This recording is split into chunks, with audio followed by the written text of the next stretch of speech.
നമസ്കാരം. മലയാളി വാർത്തയിലേക്ക് സ്വാഗതം. പ്രസവം ഒരു അത്ഭുതപ്പെടുത്തുന്ന കാര്യമൊന്നുമല്ല. പക്ഷേ ഈ കാലഘട്ടത്തിൽ വീട്ടിൽ മറ്റു ചെലവുകളൊന്നും വരുത്താതെ വീട്ടിൽ തന്നെ ആക്യുപങ്ചർ ഒക്കെ പഠിച്ചുകൊണ്ട് പ്രസവം എടുക്കുന്ന ചില മഹത് വ്യക്തികളൊക്കെ ഉണ്ടെന്ന് അറിയുമ്പോൾ അക്ഷരാർത്ഥത്തിൽ ഞെട്ടിപ്പോവുകയാണ്. ചട്ടിപ്പറമ്പ് ഈസ്റ്റ് കോഡൂരിലെ വീട്ടിൽ നടന്ന പ്രസവത്തിനിടെ അസ്മ എന്ന യുവതി മരിച്ച സംഭവത്തിന്റെ ഞെട്ടൽ ആ നാട്ടുകാർക്ക് ഇതുവരെ മാറിയിട്ടില്ല. നാട്ടുകാർക്കെന്ന് മാത്രമല്ല, ഈ കേരളക്കരയ്ക്ക് ഒട്ടും അത് ഉൾക്കൊള്ളാൻ കഴിഞ്ഞിട്ടില്ല. ഞായറാഴ്ച രാവിലെ ടെലിവിഷൻ ചാനലുകളിലൂടെയും ഓൺലൈൻ മാധ്യമങ്ങളിലൂടെയും ഒക്കെയാണ് ഈ ഒരു മരണവിവരം ഈ നാട്ടുകാർ പോലും അറിയുന്നത്. 1.5 വർഷത്തോളം വാടക വീട്ടിൽ താമസിച്ചിട്ടും അയൽക്കാരുമായോ നാട്ടുകാരുമായോ ബന്ധമുണ്ടാക്കാൻ ഈ സിറാജുദ്ദീനും ഭാര്യ, അതായത് മരിച്ച അസ്മയ്ക്കും താല്പര്യം കാണിച്ചിരുന്നില്ല എന്നൊക്കെയാണ് നാട്ടുകാർ പറയുന്നത്.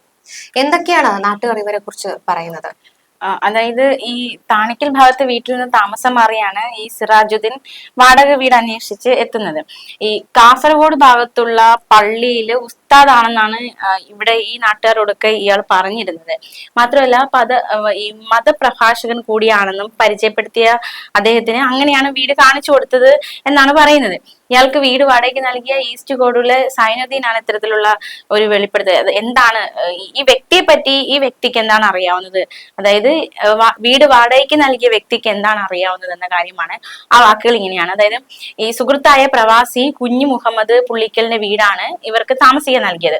വീട് നോക്കി നടത്തിയിരുന്ന സൈനുദ്ദീൻ ഇടയ്ക്ക് തേങ്ങ പെറുക്കാൻ പോകും. മാത്രമല്ല വീട്ടുപറമ്പിലൊക്കെ ഇങ്ങനെ പോകാറുണ്ട്.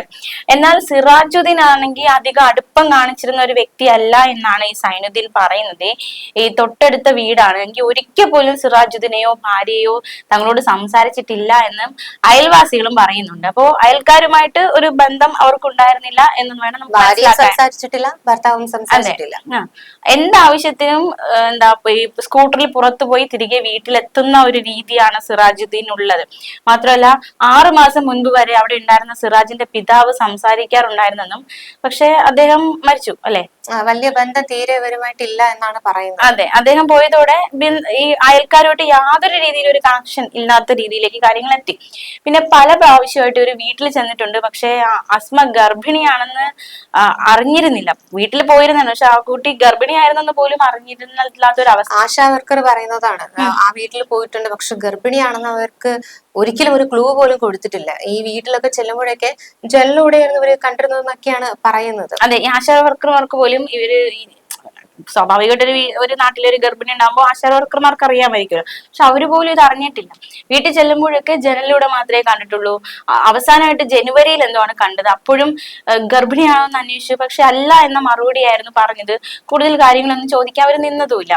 പിന്നെ എന്തെങ്കിലും ആവശ്യം ഉണ്ടെങ്കിൽ വിളിക്കാൻ നമ്പർ കൊടുത്തിട്ടുണ്ടായിരുന്നു, പക്ഷെ ഒരു ആവശ്യത്തിനും അവരങ്ങനെ വിളിച്ചിട്ടുമില്ല.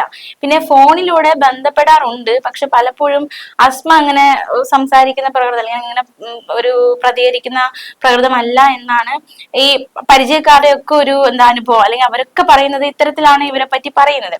പിന്നെ ഈ സംഭവത്തില് ഈ കോഡൂരിലെ പ്രാഥമികാരോഗ്യ കേന്ദ്രത്തിൽ നിന്ന് റിപ്പോർട്ട് ആവശ്യപ്പെട്ടിട്ടുണ്ട്. ആ ഒരു നടപടിയിലേക്ക് കടന്നിട്ടുണ്ട്. ഈ റിപ്പോർട്ട് പരിശോധിച്ച ശേഷം ആവശ്യമെങ്കിൽ തുടർ നടപടികളൊക്കെ സ്വീകരിക്കാം എന്ന രീതിയിലാണ് കാര്യങ്ങൾ എത്തിയിരിക്കുന്നത്. എന്നാൽ അതിദാരുണമായ ഒരു സംഭവമായി പോയത്. ഗർഭിണിയല്ലേ അല്ലെ. അത് മാത്രമല്ല, ഈ അസ്മയുടെ മൃതദേഹത്തോട് പോലും അനാദരവ് കാട്ടിയിട്ടുണ്ട്. മാതൃ സഹോദരനാണ് അത് സംബന്ധിച്ച് വെളിപ്പെടുത്തലൊക്കെ നടത്തിയത്.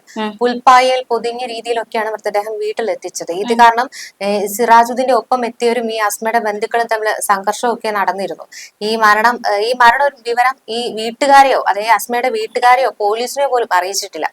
ഏകദേശം വൈകിട്ട് ഒരു 6 മണിയോടെയൊക്കെയാണ് ഈ യുവതി പ്രസവിച്ചത്. ഇതിനുശേഷം അസ്വസ്ഥത പ്രകടിപ്പിച്ചപ്പോൾ വെള്ളം മന്ത്രിച്ചു കൊടുത്താണ് പിന്നീട് അക്യുപങ്ചർ ചികിത്സയൊക്കെ നടത്തി ഈ ശമനം ഉണ്ടാക്കാൻ വേണ്ടിയിട്ട് ഈ സിറാജുദ്ദീൻ ശ്രമിച്ചിട്ടുള്ളത്. മരണവിവരം അപ്പോ പോലും അറിയിക്കാതെ ഈ ആലപ്പുഴയിലെ സുഹൃത്തിനെ, ആലപ്പുഴയിലെ ഒരു സുഹൃത്തിനെയൊക്കെ വിളിച്ചുകൊണ്ടാണ് ഈ അസ്മയുടെ വീട്ടിലേക്ക് എത്തിയത്. അപ്പൊ അസ്മ മരിച്ച വിവരം 4 സഹോദരങ്ങളിൽ ഒരാളെ പോലും ഇയാൾ അറിയിച്ചിരുന്നില്ല. പകരം അസ്മയുടെ സഹോദരന്റെ ഭാര്യയുടെ സഹോദരനെയാണ് ഇയാൾ ഇക്കാര്യം വിളിച്ച് അറിയിക്കുന്നത്. ഇയാളാണ് ഞായറാഴ്ച പുലർച്ചെ 3 മണിക്ക് അറക്കപ്പടിയിലെ വീട്ടിൽ ഈ മരണവിവരം വിളിച്ചറിയിക്കുന്നത് തന്നെ. ഒരു 3:45ഓടെയാണ് ഈ വിവരമൊക്കെ പുറത്തേക്ക് വരുന്നത്. ഒരു 7 മണിയായപ്പോ തന്നെ മൃതദേഹം എത്തിച്ചു. ഈ മരണവിവരം മറച്ചു വെക്കാനും വേഗത്തിൽ കവറടക്കാനും ഒക്കെയാണ് ഈ വീട്ടിൽ അപ്പൊ തന്നെ ശ്രമമൊക്കെ നടന്നത്. പിന്നീട് അത് ഈ ബന്ധുക്കൾ എതിർക്കുകയും പോലീസിലേക്ക് അറിയിക്കുകയും ചെയ്തതോടെയാണ് ഈ ഒരു സംഭവം പുറംലോകം തന്നെ അറിയാൻ കാരണമായി മാറിയത്. അതെ. അപ്പൊ ഈ സിറാജുദ്ദീനെ ഞായറാഴ്ചയോടെയാണ് അറസ്റ്റ് ചെയ്തത്. അപ്പോ ഈ യുവതിയുടെ ബന്ധുക്കൾ മർദ്ദിച്ചെന്ന് ആരോപിച്ച് സുഹൃത്തുക്കൾക്കൊപ്പം പെരുമ്പാവൂരിലെ സ്വകാര്യ ആശുപത്രിയിൽ ചികിത്സ തേടുകയായിരുന്നു സിറാജുദ്ദീൻ. അവിടെ വെച്ചാണ് മലപ്പുറം പോലീസ് അറസ്റ്റ് ചെയ്ത് കൊണ്ടുപോയത്. ഇയാളെ ഇപ്പോൾ ഈ വാടക വീട്ടിലെത്തിച്ച് ഇന്ന് ഇപ്പൊ ഏറ്റവും ഒടുവിലത്തെ വിവരം അനുസരിച്ചാണെങ്കിൽ ഇയാൾ തെളിവെടുപ്പൊക്കെ നടത്തിയിരിക്കുകയാണ് ഈ വാടക വീട്ടിലെത്തിച്ചിട്ട്. അസ്വാഭാവിക മരണവുമായി ബന്ധപ്പെട്ട കുറ്റം ചുമത്തിയാണ് സിറാജുദ്ദീനെ അറസ്റ്റ് ചെയ്തിട്ടുള്ളത്. അതിനിടെ കേസ് മലപ്പുറം പോലീസിന് കൈമാറി. പിന്നെ അന്വേഷണം ഏറ്റെടുത്തിട്ടുണ്ട്. യുവതിയുടെ ഭർത്താവ് സിറാജുദ്ദീനെ കസ്റ്റഡിയിലെടുത്ത് ചോദ്യം ചെയ്യുന്നുണ്ട് എന്നും പോലീസ് അധികൃതർ അറിയിച്ചിട്ടുണ്ട്. കൂടുതൽ ചോദ്യം ചെയ്യുമ്പോൾ എന്താണ് ഇത്തരത്തിലേക്ക് ഒരു സംഭവത്തിലേക്ക് നയിച്ചത് എന്ന കാര്യത്തിൽ ഒരു വിശദാംശം അറിയാൻ സാധിക്കും. മാത്രമല്ല ഈ മരണത്തിന് കാരണം അമിത രക്തസ്രാവമാണെന്നാണ് പോസ്റ്റ്മോർട്ടം റിപ്പോർട്ടിൽ പറയുന്നത്. അപ്പോ നേരത്തെ ആവശ്യമായ ചികിത്സ കിട്ടിയിരുന്നുവെങ്കിൽ ഒരു പക്ഷേ ഈ മരണം ഒഴിവാക്കാമായിരുന്ന ഒരു മരണമാണ്. അദ്ദേഹം ക്ഷണിച്ചു വരുത്തിയതാണെന്ന് പറയാം. അതെ, ആവശ്യമായിട്ടൊരു ചികിത്സ കിട്ടിയിരുന്നില്ല. അപ്പോ ഒരു കൃത്യസമയത്ത് ഹോസ്പിറ്റലിലൊക്കെ കൊണ്ടുപോയി ചികിത്സ കിട്ടിയിരുന്നുവെങ്കിൽ ഒരിക്കലും ഈ മരണം സംഭവിക്കില്ലായിരുന്നു. എന്തായാലും ആസ്മയുടെ ഖബറടക്കം നടന്നു കഴിഞ്ഞു. ഇനി സിറാജുദ്ദീന്റെ ബന്ധുക്കൾ രാത്രി ആലപ്പുഴയിലേക്ക് ഈ കൊണ്ടുപോയിരുന്നു അല്ലെ? അതെ, ആലപ്പുഴയിലേക്ക് കൊണ്ടുപോയിരുന്നു. എന്തായാലും കുഞ്ഞ് ആശുപത്രിയിൽ ചികിത്സയിലാണ്. മാത്രമല്ല മൂത്ത കുട്ടിയെ സിറാജുദ്ദീന്റെ പിതാവ് അറക്കപ്പടിയിലെ വീട്ടിലൊക്കെ എത്തിച്ചിരുന്നു. അന്ത്യകർമ്മങ്ങളൊക്കെ പങ്കെടുപ്പിച്ചിരുന്നു മൂത്ത കുട്ടിയെ. അപ്പൊ ആ ഒരു കുഞ്ഞും അനാഥൻ ആയി പോയിരിക്കുകയാണ്. 5ാമത്തെ പ്രസവമാണിത്. 4 കുട്ടികൾക്കും അമ്മ ഇല്ലാത്തൊരവസ്ഥയാണ് ഇപ്പൊ ഉണ്ടായിരിക്കുന്നത്. ഈ അസ്മയുടെ പ്രസവ സമയത്ത് ഒരു സ്ത്രീയുടെ പരിചരണമൊക്കെ ഉണ്ടായിരുന്നതായി പ്രതി മൊഴി നൽകിയിട്ടുണ്ട്. അതായത് ഈ ഭർത്താവ്. അവരിലേക്ക് അന്വേഷണം നീളുമെന്നൊക്കെയാണ് SP ഇപ്പൊ വ്യക്തമാക്കിയിട്ടുള്ളത്. 5 തവണ പ്രസവിച്ചപ്പോൾ ആദ്യത്തെ 2 ആശുപത്രിയിലൊക്കെ തന്നെയാണ്. ബാക്കിയുള്ളതെല്ലാം വീട്ടിൽ തന്നെയാണ് പ്രസവം നടന്നത്. അതുകൊണ്ട് തന്നെയാണ് ഇതും വീട്ടിലാക്കാമെന്ന് വിചാരിച്ചത് അല്ലെ? ബാക്കി 2 വീട്ടിലൊക്കെ കുഴപ്പമില്ലാതെ നടന്നു വന്നാൽ ഇതും വീട്ടിലാക്കാന്ന് കരുതിയിട്ടുണ്ടാകും. ഈ 2 പ്രസവങ്ങൾ വീട്ടിൽ നിന്ന് നല്ല രീതിയിൽ നടത്തിയത് കൊണ്ടാണ് 3ാമത്തെ പ്രസവം വീട്ടിൽ വെച്ച് നടത്താൻ തീരുമാനിച്ചതെന്നാണ് ഈ സിറാജുദ്ദീൻ പോലീസിന് മൊഴി നൽകിയിരിക്കുന്നത്. ഈ ആത്മീയ കാര്യങ്ങളിലൊക്കെ അധികമായി വിശ്വസിക്കുന്ന ആളായതുകൊണ്ട് തന്നെ ഈ യുവതിയുടെ പ്രസവം വീട്ടിൽ നടത്താൻ തീരുമാനിക്കുകയായിരുന്നു. SP അങ്ങനെ തന്നെയാണ് പറഞ്ഞു വെക്കുന്നത്. ഈ സിറാജുദ്ദീന്റെ ഈ ഒരു തീരുമാനമാണ് ഈ ഒരു മരണത്തിന് കലാശിച്ചത്. സിറാജുദ്ദീൻ ഈ ഒരു ആംബുലൻസ് ഡ്രൈവറെയൊക്കെ വിളിച്ചിട്ടുണ്ടായിരുന്നു. പക്ഷെ അയാൾ ആ സമയത്ത് അവിടെ ഒരു കള്ളമൊഴി എന്ന് വെച്ച് കഴിഞ്ഞാൽ ഒരു വയോധികയുടെ മൃതദേഹം കൊണ്ടുപോകാമെന്ന് തെറ്റിദ്ധരിപ്പിച്ചുകൊണ്ടാണ് ഈ ആംബുലൻസ് ഡ്രൈവറെ അവിടെ എത്തിച്ചത്. എന്നിട്ട് ഈ പെരുമ്പാവൂരിൽ ഈ യുവതിയുടെ വീട്ടിൽ എത്തിയപ്പോഴാണ് ഈ മൃതദേഹം യുവതിയുടേതാണെന്ന് ഈ ആംബുലൻസ് ഡ്രൈവർ പോലും മനസ്സിലാക്കിയത്. അതെ, ഈ അടുത്തും ഈ അക്യുപങ്ചറൊക്കെ പഠിച്ച് വീട്ടിൽ പ്രസവം നടന്നതും കുട്ടിക്ക് ജനന സർട്ടിഫിക്കറ്റ് ലഭിച്ചില്ലെന്നും പറഞ്ഞൊരു റിപ്പോർട്ട് വന്നിരുന്നു അല്ലെ? ഇങ്ങനത്തെ സംഭവങ്ങൾ ഇത് ആദ്യമല്ല ശരിക്കും സംഭവിക്കുന്നത്, നേരത്തെയും ഇങ്ങനെ ഉണ്ടായിട്ടുണ്ട് അല്ലെ? അതെ, ഈ യൂട്യൂബ് കണ്ട് പഠിച്ച് മറ്റാരുടെയും സഹായമില്ലാതെ വീട്ടിൽ വെച്ച് ഭാര്യയുടെ പ്രസവം എടുത്ത ഒരു 24-കാരനായ യുവാവിന്റെ വാർത്ത ഈ അടുത്തൊക്കെയാണ് പുറത്തു വന്നത്. പിന്നീട് ഇയാള് കുട്ടിയുടെ ജനന സർട്ടിഫിക്കറ്റിന് വേണ്ടിയിട്ട് ആരോഗ്യ വകുപ്പുമായിട്ടൊക്കെ ഈ ഒരു നിയമയുദ്ധത്തിലേക്ക് പോകുന്ന ഒരു സാഹചര്യമൊക്കെ ഉണ്ടായിരുന്നു. അതായത് എവിടെ വെച്ച് ഈ പ്രസവം നടന്നു എന്ന് തെളിയിക്കുന്ന ആധികാരിക രേഖകളൊന്നും ഇല്ലാത്തത് കൊണ്ട് ഈ ആരോഗ്യ വകുപ്പ് സർട്ടിഫിക്കറ്റ് നിഷേധിച്ചതോടെയാണ് ഇയാള് മനുഷ്യാവകാശ കമ്മീഷനൊക്കെ പരാതി നൽകിയിരുന്നത്. കോഴിക്കോട് സ്വദേശിയാണ് ഇയാള്. ഒരു 20 വയസ്സുള്ള ഭാര്യയുടെ ആദ്യ പ്രസവമാണ് ഇയാൾ എടുത്തത്. ഇയാൾക്ക് 24 വയസ്സും ഭാര്യയ്ക്ക് 20 വയസ്സുമായിരുന്നു. 2024 നവംബർ 2-ാം തീയതിയൊക്കെ വെച്ചാണ് 2-ാം തീയതിയാണ് ഈ പ്രസവം നടന്നതെന്നാണ് യുവതി പറയുന്നത്. അത് പെൺകുഞ്ഞിനാണ് ജന്മം നൽകിയത്. അപ്പൊ ഈ പെയിൻ തുടങ്ങിയപ്പോ മറ്റാരെയും അറിയിക്കാതെ ഈ യുവാവ് ഒറ്റയ്ക്കാണ് ഈ ഒരു ഡെലിവറി കാര്യങ്ങളൊക്കെ കൈകാര്യം ചെയ്തത്. ഈ കുട്ടി പുറത്തേക്ക് വന്നപ്പോ അദ്ദേഹം ചെയ്തത് ബ്ലേഡ് കൊണ്ട് പൊക്കിക്കൊടി മുറിക്കുകയായിരുന്നു. പിന്നീട് കുട്ടിയെ കുളിപ്പിക്കുന്നു. അതായത് ആശുപത്രിയിലൊക്കെ നമ്മൾ പൊക്കിക്കൊടി മുറിച്ചതിന് ശേഷം കുട്ടികളെ ശരീരമൊക്കെ വൃത്തിയാക്കി എടുക്കും. അതുപോലെ തന്നെ കുട്ടിയെ കുളിപ്പിക്കുന്നു, എല്ലാ കാര്യങ്ങളൊക്കെ ചെയ്തു. പിന്നീട് ഈ പ്രസവത്തിന് ശേഷമാണ് വീട്ടിലുണ്ടായിരുന്ന മറ്റംഗങ്ങൾ പോലും ഈ വിവരം അറിഞ്ഞതുള്ളതാണ്. അപ്പൊ ബിരുദധാരിയായ യുവാവ് മെഡിക്കൽ വിദ്യാഭ്യാസം നേടിയിട്ടില്ല. ഈ യുവാവും ഭാര്യയും ചേർന്നാണ് അക്യുപങ്ചർ കോഴ്സ് ഒക്കെ പഠിച്ചിട്ടുള്ളത്.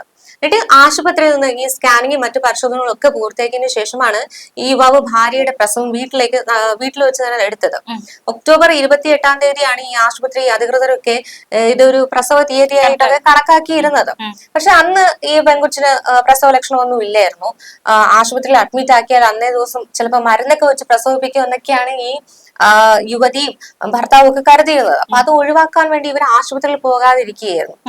അത് മാത്രമല്ല ഈ കുഞ്ഞിന് ഇയാൾ വാക്സിനൊക്കെ എതിർക്കുന്ന ഒരാളാണ്, വാക്സിനും മരുന്നും ഒക്കെ എതിർക്കുന്ന ഒരാളാണ്. അപ്പൊ അത് കാരണം ആ കുഞ്ഞിന് ഇതുവരെയും ആരോഗ്യ വകുപ്പ് നിഷ്കർഷിക്കുന്ന വാക്സിനുകൾ ഒന്നും ഇയാൾ നൽകിയിട്ടില്ല. ഭാര്യയും പക്ഷേ ഇതൊക്കെ അനുകൂലിക്കുന്ന ഒരു സാഹചര്യമാണ് ഉണ്ടായിരിക്കുന്നത്. അഥവാ ഈ വീട്ടിൽ വെച്ചൊക്കെ പ്രസവം നടന്നാൽ ഈ ജനന സർട്ടിഫിക്കറ്റ് കുഞ്ഞിന് കിട്ടാൻ കുറച്ച് കാര്യങ്ങളൊക്കെ ചെയ്യേണ്ടി വരും. അതായത് ഈ ആശാ വർക്കർമാര്, പിന്നെ അംഗനവാടി വർക്കർമാര്, അയൽവാസികള് എന്നിവരിൽ ആരെങ്കിലും പ്രസവം നടന്നതായി സാക്ഷ്യപ്പെടുത്തണം. വീട്ടിൽ വെച്ചുള്ള പ്രസവം അപകടകരമാണ്. എന്തിനാണ് ഇത്ര റിസ്ക് എടുക്കുന്നത് അല്ലേ? അതിപ്പോ ആ ഒരു റിസ്കിലേക്ക് വീട്ടിൽ വെച്ച് പ്രസവം നടത്തണം എന്നൊരു തരത്തിലേക്ക് ആ ഒരു ചിന്തയിലേക്ക് ആൾക്കാർ എങ്ങനെയാണ് എത്തുന്നതെന്ന് എനിക്ക് മനസ്സിലാവുന്നില്ല. കാരണം ഇത്രയും റിസ്ക് ആയിട്ടുള്ള ഒരു ഈ ലോകത്ത് വെച്ച് തന്നെ ഏറ്റവും റിസ്ക് ആയിട്ടുള്ള ഒരു സാധനമാണ് ഈ പ്രസവ വേദന, കുഞ്ഞു പുറത്തേക്ക് വരുന്നത്. അത് വീട്ടിൽ വെച്ച് അത്രയും നിസ്സാരവൽക്കരിച്ച് അത് പണ്ടൊക്കെ ചെയ്തിരുന്നു. അത് ആ ഒരു കാലഘട്ടം സൂതകർമ്മിണിയൊക്കെ വന്നിട്ടാണ് ചെയ്യുന്നത്. പക്ഷെ ഇന്ന് നമുക്ക് വേണ്ടുവോളം ഹോസ്പിറ്റൽ ഉണ്ട്, ആശുപത്രി സൗകര്യങ്ങളുണ്ട്. അപ്പൊ എന്തിനാണ് ഇത്തരത്തിൽ വീട്ടിലൊക്കെ വെച്ച് ഇങ്ങനെ ഒരു റിസ്ക് എടുക്കുന്നത്? അങ്ങനെ ആ ഒരു രീതിയിലേക്ക് ആൾക്കാർ എങ്ങനെ ചിന്തയിൽ എത്തുന്നു എന്നത് ചിന്തിക്കാൻ പോലും പറ്റുന്നില്ല. അത്രയും ഒരു റിസ്ക് എടുക്കുന്നു എന്നത് അത് ഒരു വലിയ ഗൗരവകരമായിട്ടുള്ള കാര്യം തന്നെയാണ്. അപ്പോൾ ഈ വീട്ടിൽ വെച്ചുള്ള പ്രസവം ശരിക്കും അപകടകരമാണ്, അതിസങ്കീർണമാണ്. അതുകൊണ്ട് തന്നെ ഇത്തരം വിഷയങ്ങളിൽ ജനന സർട്ടിഫിക്കറ്റ് നൽകുന്നത് തെറ്റായ പ്രവണതകൾക്ക് ഒരു പ്രോത്സാഹനം നൽകുമെന്ന കാര്യത്തിൽ സംശയമില്ല. അത് മാത്രമല്ല, ഈ ആശുപത്രിയിൽ ചികിത്സ തേടാതെ പ്രസവം വീട്ടിൽ നടത്തിയതിനെ തുടർന്ന് ഈ സംസ്ഥാനത്ത് ഏകദേശം ഒരു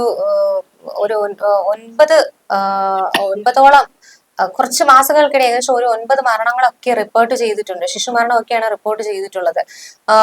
ഏകദേശം ഒരു ഏപ്രിൽ മുതൽ ഡിസംബർ വരെയുള്ള കാലയളവിലാണ് ഈ ഒരു 9 കുഞ്ഞുങ്ങൾ മരിച്ചിരിക്കുന്നത്.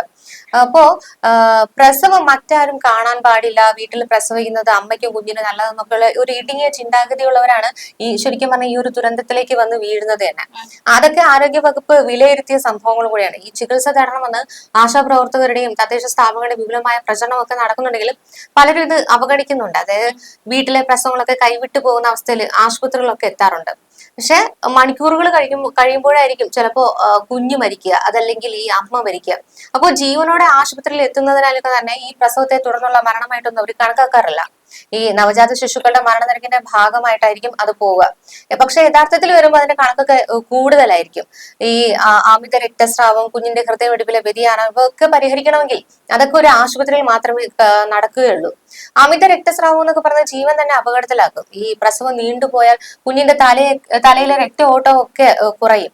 അപ്പൊ അത് ബുദ്ധിമാന്ദ്യത്തിന് വരെ ഇടവരുത്തുന്നതാണ്. അപ്പൊ ഇതിന് വിദഗ്ധരുടെ സേവനവും സംവിധാനങ്ങളും ഒക്കെ ഉണ്ടെങ്കിൽ ഈ ഒരു അമ്മയ്ക്കും കുഞ്ഞിനും അപകടം ഒന്നും ഇല്ലാതെ തന്നെ പൂർണ്ണ ആരോഗ്യവതിയും കുഞ്ഞും പൂർണ്ണ ആരോഗ്യത്തോടെയൊക്കെ തിരിച്ചു വരികയുള്ളൂ. അതൊക്കെ ഒരു കരുതലാണ്. എന്നാലും ഈ സംഭവവുമായി ബന്ധപ്പെട്ടുള്ള കുറച്ച് സോഷ്യൽ മീഡിയയിൽ വന്ന കുറച്ച് കമന്റ്സ് നമുക്ക് നോക്കാം. ഒരു കമന്റ് ഇങ്ങനെയാണ് പറയുന്നത്: ഉണ്ടാകുന്ന കുട്ടി നിന്റെ പേഴ്സണൽ കാര്യമല്ല, ഓരോ ജീവനും വിലപ്പെട്ടതാണ്. ഓരോ ജീവനും ഈ രാജ്യത്തെ പൗരനാണ്. അവന് അല്ലെങ്കിൽ അവൾക്ക് ശരിയായ ചികിത്സ കിട്ടാൻ അവകാശമുണ്ട്. ആ ജനിക്കുന്ന കുട്ടി ഈ സ്റ്റേറ്റിന്റെ കുട്ടിയാണ്. ആ കുട്ടിയെ നല്ലപോലെ നോക്കണം, നല്ലപോലെ വളർത്തണം, ശരിയായ ചികിത്സ നൽകണം. ഇത്രയും തനിക്ക് ചെയ്യാൻ പറ്റൂ. അല്ലാതെ തനിക്ക് ഇഷ്ടമുള്ളത് ചെയ്യാൻ പറ്റില്ല. തനിക്ക് സ്വയം കിട്ടേണ്ട ചികിത്സ താൻ ഒഴിവാക്കിക്കോ. വേറെ ആരുടെയും ചികിത്സ ഒഴിവാക്കാൻ തനിക്ക് അവകാശമില്ല. ഇത് സിറാജുദ്ദീനെ വിമർശിച്ചുകൊണ്ടുള്ള ഒരു കമന്റ് ആണ്. അത് സത്യമാണ്. ആ ഒരു കുഞ്ഞ് ഭ്രൂണത്തിൽ തന്നെ രൂപപ്പെടുമ്പോൾ തന്നെ അതൊരു സെപ്പറേറ്റ് ഒരു മനുഷ്യനാണ്. ആ മനുഷ്യന് ലഭിക്കേണ്ട എല്ലാ ആനുകൂല്യങ്ങളും ഈ പറയുന്ന ആ കുഞ്ഞിന് ലഭ്യമാകണം. അപ്പൊ ആ അമ്മയുടെ ഉദരത്തിൽ തന്നെ ആ കുഞ്ഞിനെ വഹിക്കുമ്പോൾ തന്നെ അതൊരു മനുഷ്യനെ തന്നെ നമ്മൾ പരിഗണിക്കേണ്ടതാണ്. ആ കുഞ്ഞിന് മരുന്ന് കിട്ടുന്നതായിക്കോട്ടെ, വാക്സിൻ എടുക്കുന്നതായിക്കോട്ടെ, വേണ്ട ചികിത്സകൾ ലഭ്യമാകുന്നതായിക്കോട്ടെ, അതൊക്കെ ആ കുഞ്ഞിന്റെ അവകാശമാണ്. അല്ലാതെ ഈ പറയുന്ന കുറെ പേര് ഇറങ്ങി തിരിച്ചിട്ട് വീട്ടിൽ തന്നെ പ്രസവിച്ചു, അല്ലെങ്കിൽ കുഞ്ഞ് വീട്ടിൽ വെച്ച് മരിക്കുന്നു, അല്ലെങ്കിൽ ആ കുഞ്ഞ് എന്റേതാണ് അതുകൊണ്ട് ഞാൻ ഇങ്ങനെയൊക്കെ നോക്കും എന്നുള്ള ഒരു സ്റ്റേറ്റ്മെന്റ് ഒക്കെ വെച്ചുകൊണ്ട് കുറെ മനുഷ്യരൊക്കെ അങ്ങനെയുണ്ട്. പിന്നെ ഈ അക്യുപങ്ചറിനെ വിമർശിക്കുന്നവരുണ്ട്. അത് നമ്മൾ ആ രീതിയിലേക്കൊന്നും പോണ്ട. കാരണം അത് അക്യുപങ്ചർ എന്ന് പറയുന്നത് മറ്റൊരു ചികിത്സാ രീതിയാണ്. ചിലരൊക്കെ അതിനെ പക്ഷെ ഈ എന്ന് പറയുന്നുണ്ട്. പക്ഷെ നമ്മൾ ആ ഒരു പക്ഷെ ചിലരൊക്കെ ഈ ഗർഭകാലത്ത് ഈ അക്യുപങ്ചർ ഒക്കെ ഈ ഒരു ഗർഭിണിയിൽ പരീക്ഷിക്കുന്ന ഒരു അവസ്ഥയിലേക്ക് വരും. അതാണ് ഏറ്റവും കൂടുതൽ ഡേഞ്ചറായി മാറുന്നത്. ഈ നേരത്തെ നമ്മൾ ഒരു 20-കാരിയുടെ സംഭവം പറഞ്ഞായിരുന്നു. അതിൽ തന്നെ അക്യുപങ്ചർ ഈ ഹസ്ബൻഡും വൈഫും ഒക്കെ പഠിച്ചിട്ടുണ്ട്. ഇവരും ഈ പറഞ്ഞ അക്യുപങ്ചർ പഠിച്ചിട്ടുണ്ട്. അതിനുശേഷമാണ് ഈ പറഞ്ഞ വീട്ടിൽ പ്രസവമൊക്കെ നടത്തുന്നത്. അപ്പൊ അക്യുപങ്ചർ ഒക്കെ പഠിക്കുന്നതൊക്കെ നല്ലതാണ്. പക്ഷേ അതൊരു ഗർഭിണിയില് അല്ലെങ്കിൽ ഒരു പ്രസവ സമയത്ത് പ്രയോഗിക്കുന്നത് എത്രത്തോളം പ്രായോഗികമാണെന്നൊന്നും നമുക്ക് അറിയില്ല. മാത്രമല്ല, ഈ നൂറ്റാണ്ടിലും ഇങ്ങനത്തെ ചികിത്സാ പ്രോത്സാഹനം നൽകുന്നവർക്ക് ശിക്ഷ നൽകാൻ സർക്കാർ നിയമ സംവിധാനങ്ങൾ ഉപയോഗിക്കണമെന്നാണ് മറ്റൊരാൾ പറയുന്നത്. മാത്രമല്ല ഈ ഹോസ്പിറ്റലുകളിൽ എത്ര മരണങ്ങൾ സംഭവിച്ചിട്ടുണ്ട്, അതൊന്നും എന്താണ് നിങ്ങൾ ചർച്ചയാക്കാത്തത്? നിങ്ങൾ ഈ മെഡിക്കൽ മാഫിയകൾക്ക് പ്രൊമോഷൻ ഉണ്ടാക്കി കൊടുക്കുന്ന പണിയാണ് ഈ ഹോസ്പിറ്റലിലൊക്കെ വരുന്നതിന് മുന്നേ ഇവിടെ പ്രസവങ്ങളൊക്കെ നടന്നിട്ടുണ്ട്. വീട്ടിൽ പ്രസവിച്ചാലും ഹോസ്പിറ്റലിൽ പ്രസവിക്കാനും മരിക്കേണ്ടവർ മരിക്കുമെന്ന് മറ്റൊരാളിനെ അനുകൂലിക്കുന്ന രീതിയിലും കമന്റ് ചെയ്തിട്ടുണ്ടല്ലേ. എന്നാലും ആ ഒരു സ്റ്റേറ്റ്മെന്റ് നമുക്ക് പൂർണ്ണമായിട്ട് ഇത് ചെയ്യാം. മരണങ്ങളൊക്കെ സംഭവിക്കുന്നുണ്ട്, ഹോസ്പിറ്റലിൽ സംഭവിക്കുന്നുണ്ട്, ഇല്ലെന്ന് പറയുന്നില്ല. അത്രയും കോംപ്ലിക്കേറ്റഡ് ആവുമ്പോഴാണ് അങ്ങനെ ഒരു മരണം അവിടെ സംഭവിക്കുന്നത്. പക്ഷെ വീട്ടിൽ വെച്ച് ഈ യൂട്യൂബ് കണ്ടും അല്ലെങ്കിൽ ഈ പറഞ്ഞ എവിടെയെങ്കിലും ഒക്കെ കേട്ട് പരിചയമുള്ള ഒരു സംഭവം കൊണ്ടും പ്രസവം എടുക്കുക എന്ന് പറയുന്നത് അത്ര എളുപ്പമുള്ള ഒരു സംഭവം ഒന്നും അല്ല. അതെ. അതുപോലെ തന്നെ ആ സ്ത്രീയുടെ 3-4 പ്രസവം വീട്ടിൽ വെച്ചാണ് നടന്നതെന്ന് പറയപ്പെടുന്നു. അങ്ങനെയെങ്കിൽ അതൊരു അപരാധമാണ്. സ്ത്രീകൾക്ക് ഇങ്ങനെ പ്രസവിക്കാൻ താല്പര്യവും സാധ്യതയും ഉണ്ടെങ്കിൽ സർക്കാർ അതിനുള്ള സംവിധാനം ഒരുക്കണം. പിന്നെ നമ്മുടെ ആശുപത്രികൾ ആധുനിക സംവിധാനം ഉണ്ടെങ്കിലും പ്രസവാനന്തര മരണങ്ങൾ റിപ്പോർട്ട് ചെയ്യാറില്ലേ? അങ്ങനെയെങ്കിൽ ആശുപത്രികൾ ഒരു മരണം പോലും നടക്കാൻ പാടില്ലല്ലോ എന്ന് മറ്റൊരാൾ പറയുന്നുണ്ട്. ശരിക്കും അത് നമുക്ക് ഈ കാലഘട്ടത്തിൽ നമുക്കത് അംഗീകരിക്കാൻ പറ്റുന്ന ഒരു സ്റ്റേറ്റ്മെന്റ് അല്ല പറഞ്ഞിരിക്കുന്നത്.